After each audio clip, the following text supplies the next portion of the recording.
15절 내가 만일 스스로 이르기를 내가 그들처럼 말하리라 하였더라면 나는 주의 아들들의 세대에 대하여 악을 행하였으리이다.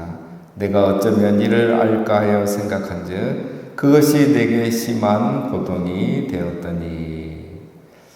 시편 73편은 아삽의 시라고 했습니다. 아삽이 신정론에 대한 하나님의 통치에 대한 고민과 또 갈등 속에서 답을 찾아가는 과정이 73편인데, 어제는 고민과 갈등의 문제를 살펴봤고 오늘은 이제 답을 찾아가는 시간입니다. 아삽이 고민했고 갈등했던 건 두 가지였죠. 첫 번째는 세상이 너무 불공평하다. 악인은 샬롬하고 의인은 고난 가운데 있는 것. 그런 세상이 너무 불공평해 보인 거죠. 그래서 두 번째, 경건의 삶이 헛되게 생각이 되는 겁니다. 악인은 하나님을 조롱해도 잘 되고 의인은 하나님 앞에 예배하고 작은 죄에도 회개하고 정결하게 사는데도 여전히 어려움 가운데 있고 재난과 고난을 당하는 겁니다. 과연 경건의 삶이 의미가 있는가? 이런 갈등을 했던 겁니다. 자, 시인은 이런 고민과 갈등을 했지만 그렇다고 해서 하나님을 원망하거나 불평하지는 않았습니다. 1절 15절에 보면 내가 그들처럼 말하리라 하였더라면, 악인들처럼 하나님이 어디 계시냐고, 그리고 악인들처럼 악을 행했다면 다른 성도들 앞에서 부끄러웠을 것이다. 예배자이고 리더였잖아요. 그렇지만 그는 고민만 하고 갈등만 했죠. 이런 고민이 내게 심한 고통이 되었더니 내가 어쩌면 이를 알까 하여 생각한즉, 하나님 왜 세상을 이렇게 만드셨을까? 왜 이렇게 세상이 돌아가도록 그냥 놔두실까? 내가 그에 대한 답을 찾는 동안 자기는 너무 심한 고통 가운데 있었다는 거예요. 여러분, 이런 고민은 답이 나오지 않고 갈등만 하게 되고 낙심만 하게 된 거죠. 고민해서 고민이 사라질 것 같으면 우리가 다 고민하죠. 고민해서 고민이 사라지는 것은 없습니다. 고민할 때 고민이 되면 어떻게 됩니까? 기도해야 되죠. 고민한다고 해서 고민이 사라진 게 아닙니다. 17절 우리 다 같이 함께 읽겠습니다. 하나님의 성소에 들어갈 때에야 그들의 종말을 내가 깨달았나이다. 네, 아주 유명한 말씀이죠. 성소에 들어갈 때에야, 성소에 들어가서 기도하고 예배할 때 그들의 종말을 내가 깨달았나니. 여러분, 고민될 때는 기도해야 되는 겁니다. 성소에 들어가 기도하고 새벽에 이렇게 나와서 기도하면 하나님의 임재가 있고 거기에서 하나님을 깨닫게 하시는 거예요. 정말 1년 내내 기도 한 번 안 하는 분이 정말 기적이에요. 기도할 일이 어떻게 없을까요? 고민하고 갈등할 일이 없을 수가 있습니까? 아닙니다. 고민되고 갈등될 때는 기도하는 거예요. 기도하면 하나님이 깨닫게 해주시는 거예요. 내가 깨달았나이다. 내가 깨달았나이지만 하나님이 깨닫게 해주시는 거예요. 시인이 무엇을 깨닫고 이제서야 알았습니까? 내가 그들의 종말을 깨달았나니. 지금은 악인들이 샬롬하지만 결국에는 종말에는 하나님의 심판을 반드시 받을 것이란 걸 깨달은 거예요. 그러니까 이게 여러분 뭐가 바뀌었습니까? 지금까지는 악인의 샬롬, 악인의 형통을 받잖아요. 현재의 관점에서 본 거예요. 근데 시각이 종말론적인 관점으로 바뀌어버린 겁니다. 현재적 시각에서 종말론적 시각으로 바뀌는 거예요. 이게 여러분 아무것도 아닌 것 같고 단어 하나 차이인데 이게 안 돼요, 평상시에는. 왜? 현재만 보고 악인만 보니까. 근데 기도하니까 하나님의 시각으로 이게 봐지는 거죠. 미래의 관점에서 이게 봐지니까 해석이 되고 깨달아지는 거예요. 여러분, 악인은 변하지 않았지만 시인은 변한 겁니다. 악인은 변하지 않았지만 아삽은 변한 거예요. 여러분, 기도는 악인을 바꾸는 것이 아니라 나를 바꾸는 것입니다. 악인의 형통이 불통이 되는 게 아니라 내 시각이 바뀌는 게 기도입니다. 그래서 세상을 보는 눈이 달라지고 악인을 보는 눈이 완전히 달라지는 게 바로 기도입니다. 그래서 여러분, 이 악인과 세상은 변함이 없지만 나는 평안을 누리게 되는 거죠. 자신감이 생깁니다. 그래서 흔들림이 없어요. 그래서 타협하지 않습니다. 끝까지 자기 믿음을 지킵니다. 그런 힘이 어디서 옵니까? 기도할 때에 시각이 바뀌고, 나의 시각, 현재적 시각이 아니라 하나님의 시각, 미래적인 시각에서 봤을 때 이런 변화들이 일어납니다. 단순한 단어 하나 차이인데 이거는 기도할 때 깨닫게 되죠. 물론 평상시에도 이론적으로는 알 수 있습니다. 그러나 그게 아무런 영향력이 나에게 없는 거죠. 그러니까 원망하고 불평하고 낙심하게 되는 거죠. 그러나 기도할 때는 그것이 이론이 나의 것이 돼버리는 거죠. 내가 그렇게 돼버리는 거죠. 그 은혜를 누가 주시냐? 하나님이 주시는 거예요. 뒤에 보면 또 나옵니다. 18절. 주께서 참으로 그들을 미끄러운 곳에 두시며 파멸에 던지시니 그들이 어찌하여 그리 갑자기 황폐되었는가? 놀랄 정도로 그들은 전멸하였나이다. 그들을 미끄러운 곳에 두시고 파멸에 던지신다. 이게 뭐냐면 여러분 갑자기 망하는 거죠.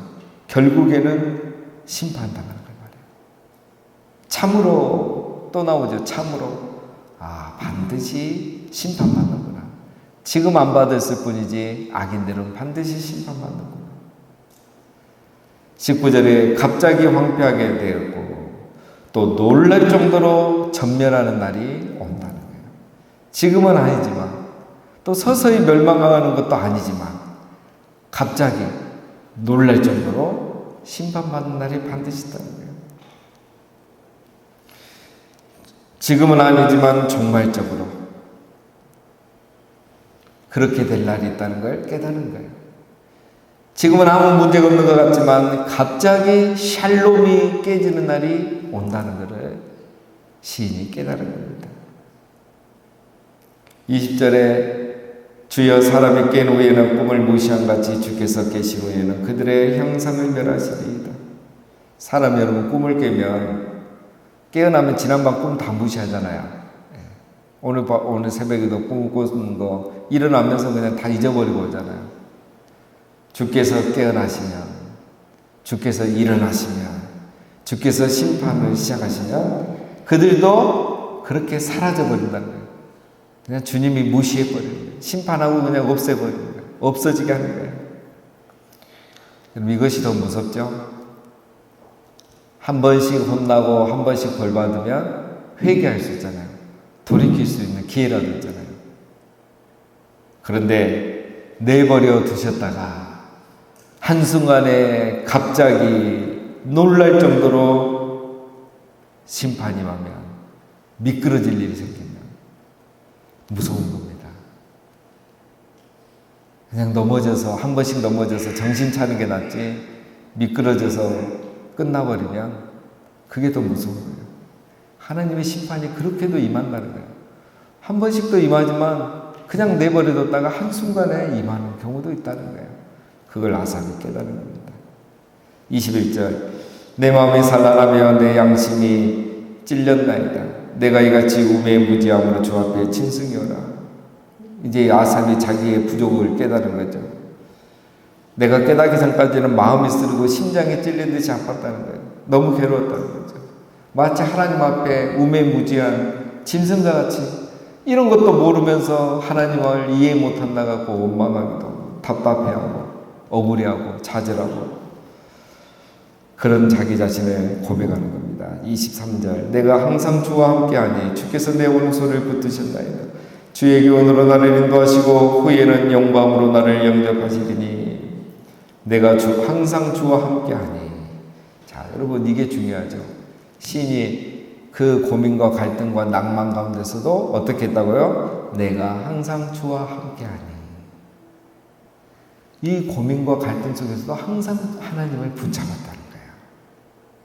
그래서 포기하지 않았고 악인이 그렇다고 해서 내가 타협하지 않았고 나도 똑같이 말하고 똑같이 행동하지 않았다는 거예요. 그냥 하나님께 토로했죠. 하나님을 붙잡고 하나님께 토로한 거예요.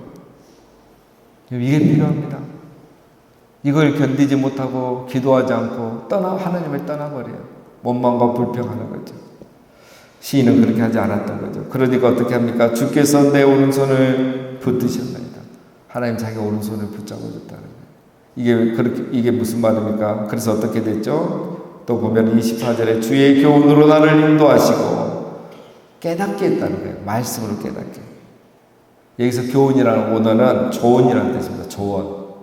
조언해 주신다는 거예요.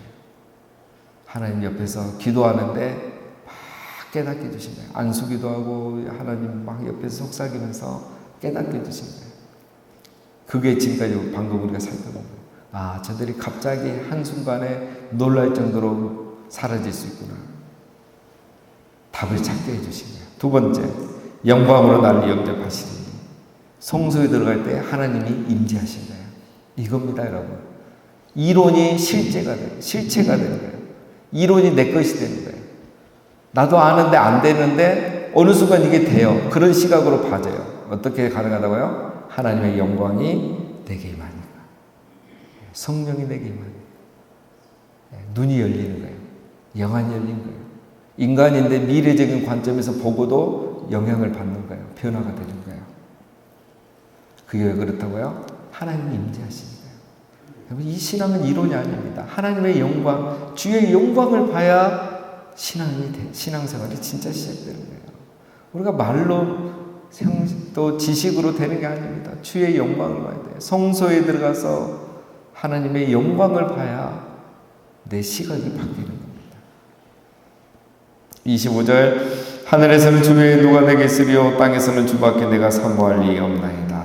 내 육체와 마음은 세약하나 하나님은 내 마음의 반석이시요 영원한 분기이시라. 하나님을 알게 됐죠. 하나님의 통치, 섭리, 그거에 대해서 알게 됐죠. 그렇게 하니까 어떻게 됩니까? 25, 6절에 하나님을 예배하게 돼요. 성소에서 들어가서 주의 영광을 보고 주의 교훈으로 조언으로 깨닫게 되니, 그래서 하나님이 어떻게 세상을 다스리는지 알게 되니 하나님을 경배하게 됩니다. 그 하나님이 어떤 분입니까? 하늘에서나 땅에서나 주밖에 내가 사모할 리 없나이다. 여러분, 하나님을 알게 되면 하나님을 갈망하게 됩니다. 하나님을 알게 되니까 하나님을 하늘에서나 땅에서나 주밖에 내가 사모할 리가 없습니다. 어떻게 이런 고백이 나옵니까? 조금 전에까지는 안 그랬는데 성소에서 기도하다 하나님의 영광을 봤어요.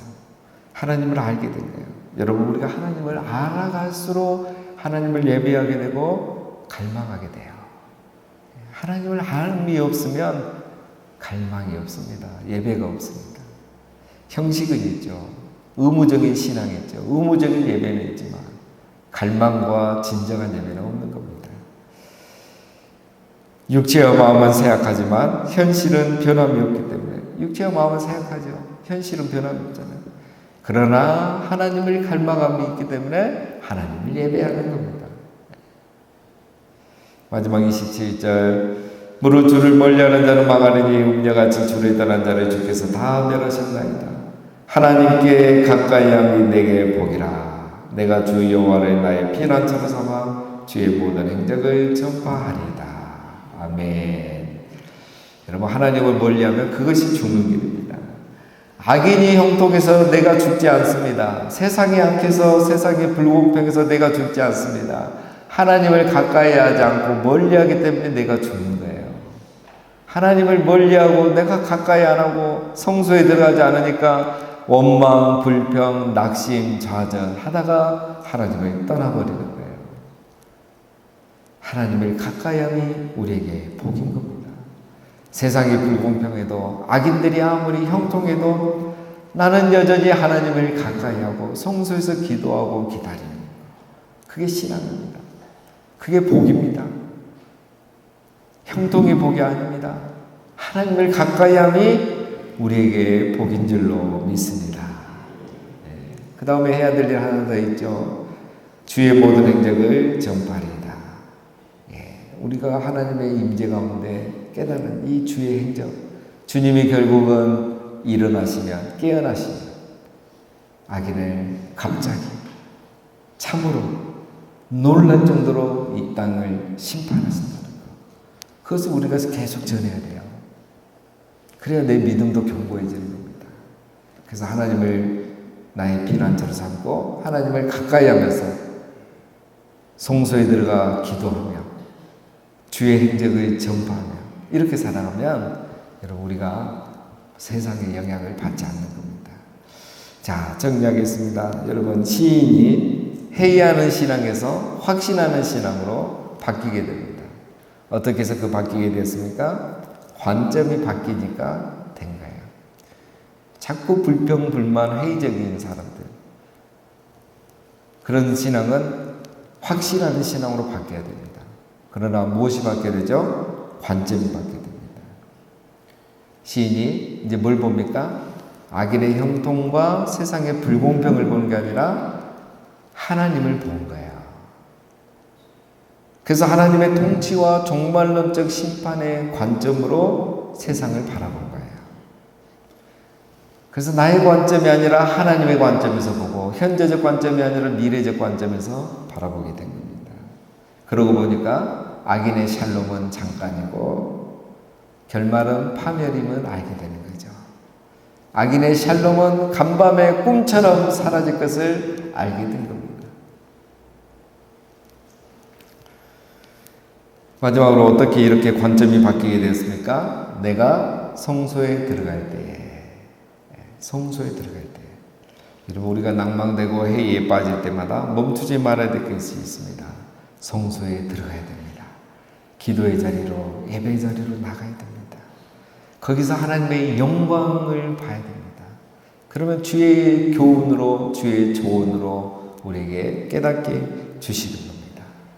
여러분, 우리가 살아가면서 믿음으로 살 때 정말 항상 형통하고 좋은 일만 있는 게 아닙니다. 낙심되고 어려운 일이 있습니다. 그럴 때마다 회의하는 신앙에서 정말 확신하는 신앙으로 나아가시기를 바랍니다. 하나님을 가까이하고 성소에 들어가 주의 영광을 보고 우리의 시각을 바꿔서 하나님을 바라보므로 이렇게 아삽처럼 다시 확신하는 신앙으로 살아가시는 우리 모두가 되시기를 주님의 이름으로 축원드립니다.